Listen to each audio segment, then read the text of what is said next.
السلام عليكم ورحمة الله وبركاته. جرجرتو هردفتو تكو نجا كيساني فيوما الحمد لله نجا فيا كوتي سن اللي بك جرتن تربي نجا فيا سنها تاسيسو دوما كيسانيو أكسوما نموني لايكي ناقوتا نبايتكو غلاتوما أمس لايكي قودا سبسكرايبي قودا فيديو كان انغت أمراتي ناولين ترى فيديو كون غبابا دقيقة سديتي إجاكم أرجتن كسلك أبسي فديت أمورتي نجرا كرسي ولو ما نوجن نسنجر إن شاء الله كنا ما تستيرك هاي فيديو أداني مموري إن إيرات يجود مشان أما دم في جرا عنقا دم فمالونا كسي فيديو يوكينا أبا يوكينا دانا كتا يجودا أتكاني سيسيتشونا كسيتي ملكة ماتيم دقيقة سدي كان كيسا مدكاني ندتمي بهو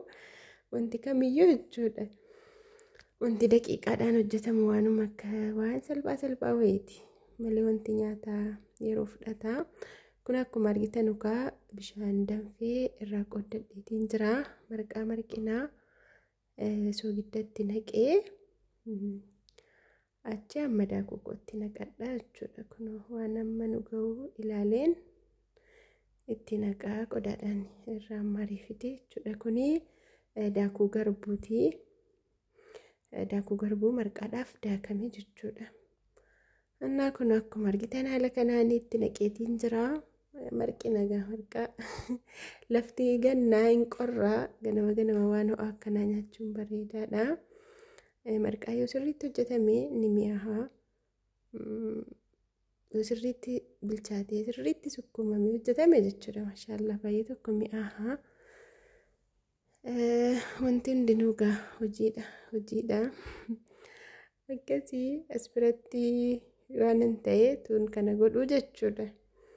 Bishaaniin jalqabarraa qannasee bicatee tuman daakuu na jalaa utuu daakuu waliin gahin bishaan isaa bicatiin naananii ituman hin marqinitti dabalee jechuudha.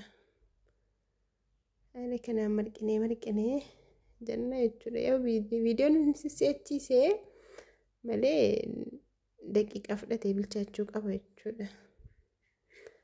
Haala kanaan utuu marquu kun mammassaan cabseeyyuu takheeyyela. Mammassaan cabee foxxoqee sanumaanan ga'een jijjiiru jedhee sanumaanan iyyuu marqee ibidda gatiin taaneennan naman gubu kasala waan ta'eef anna istoofiin baay'ee tokko haylii qaba ture. Yeroo haylii qabus yeroo inni tasa haylii qabaatus yeroo inni tasa haylii hin qabnes hojjechuun namaaf hin mijatu. Istoofii jara maqannashaa waan akkasii qaban malee inni kaan fayyadamu rakkisaadha. Yeroo baay'ee nama fayyachiisaa istoofichitu tun tabalaasheenutu maaliin jedhiin yoo tabalaashees waan biyya keessatti gattamamuuf namni haaluma salphaa ta'een sirreessamuu danda'a. Garuu immoo bakka ibidda guddaa barbaachisutti yookiin bakka ibidda xiqqaa barbaachisutti ol qabuu gadi qabuu hin qabu jechuudha. Akkasii amma isaa dheeraa bilchaatee ka'ee bishaan meeqaffaa fixate kuni bishaan lammaffaa. Amma kan akkasitti sukkuumnee bilcheessinee irraa baasna jechuudha. Inshaallah. Kanaaf anis istoofii dhiisee kasalarratti hojjedhe jechuudha. Madaa wayyaa ilii qaba.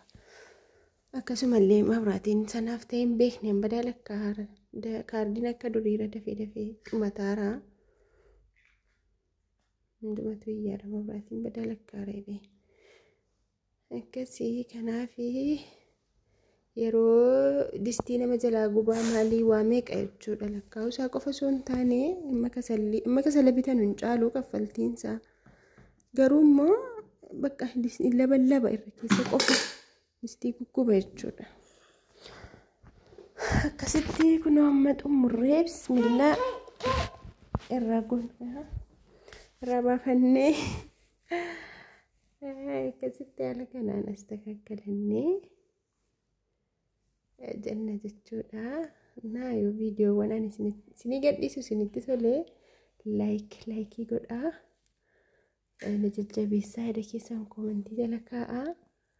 Akkasuma immoo kana waanuma mana keessatti hojjetamudha kan gadhiisamu. wanti adda ta'e wayiin jiru. Kanaaf yoo isinitti tola ta'e akkanitti fufuu laakiidhaan na beeksisa jechuudha inshallah. Yoo isiniif ta'e viidiyoowwan kanneen jechuudha. Maaliifuu akka viidiyoo biraarra gaariidha, iyyitaa qaba, amma ta'e ilaalcha qaba. Kanaaf wantoota akka yeroo hojjedhu isin gadhiisu barbaaddan illee yaada keessan komentii jala kaa'aa. Ilwaanaa utaalloon qabee jira, qorra lafti baay'ee tokko qorraara nu bira. Isin bira akkas godhatan jechuudha dikkoonan seenaa. Akkasii amma kun akkuma argitan haala kanaan dhadhaa keenyatti naqanneerra. Maashaallah tabaarakallah guuluu maashaallah. Innaa akkasitti hanyaannu isiniin jedha. Ilwaanaa dhiisi kaamama sagalee irratti keessaa badaayyaa. Innaa bittaa hanyaannu kunoo keessan ishii isiniin gurshaarsa kana. Hanyaannuun isiniin jedha. Bismillah. Maashaallah baay'ee tokko mi'a. Innaa saatii kana nyaadheeftee keen sagalee irratti qabaara malee nyaataatii miti jechuudha. Kanan sagalee kana irratti dubbadhee akkasii maaliif alhamdulillah nyaannee xumurree asumaanuu yoo oolee bulee maal akkasii ta'ee gadhiisuu dhiisuu hin danda'a gatii ta'e jennaan battaluma sanatti ideetu godhee isinii gadhiisaara jechuudha. Akkasii innaas biratti immoo meeshaaleewwan kanneenii maashaallah feermuzii siingurraattiin sun fa'i baay'ee tokko bareedduu orjinaaliidha. Garuu immoo leetirii tokko malee hin jiru. Leetirii tokkodha. Badaa bareedduudha feermuzittiin. Burcuqqoowwan kanneen kun fa'i. Egaa meeshaas yoo barbaaddanii ajajadhaa isiniin jechuudhumaa fi walumaa galattu. Akkasuma immoo namoonni egaa yeroo baay'een dubbadha sagaleen keessanii waan akkasii isiniin deebisiin hafee irra deebi'aa na yaadachiisaan isiniin jedhan inshallah. Godina magaalaa Jimmaarraa godina Jimmaa bakka kamiyyuu meeshaa barbaaddan ajajattanii qaqqabsiifachuu dandeessu inshallah. Egaa namoonni hanga yoonaa waliin turtanii baay'ee tokko galatoomaa ulfaadhaa jazaakumullahu khairan. Hanga viidiyoo biraatti walitti deebinutti nagaa rabbii keessanaaf turaa laayikii godhaa. Kunillee kun immoo leetirii 2 laa feermuziin kun na oriijinaalii kan taatedha bareedduudha. Bicatti garuu keessi isaa burcuqqoo miti nikeeliidha. Leetirii 2dha. Yeroo ilaalan immoo leetirii 1 fakkaatti. Innaa akkasii meeshaaleewwan mana guutuu arabiyaa majlisii kaasee meeshaalee farniicharaa waan barbaaddan ajajachuu dandeessuun isiniin jedha inshallah. Laayikii godhaa, subscribe godhaa. Nagaa rabbii keessanuuf turaa. Assalaamu alaykum wa rahmatullahi wa barakatuh.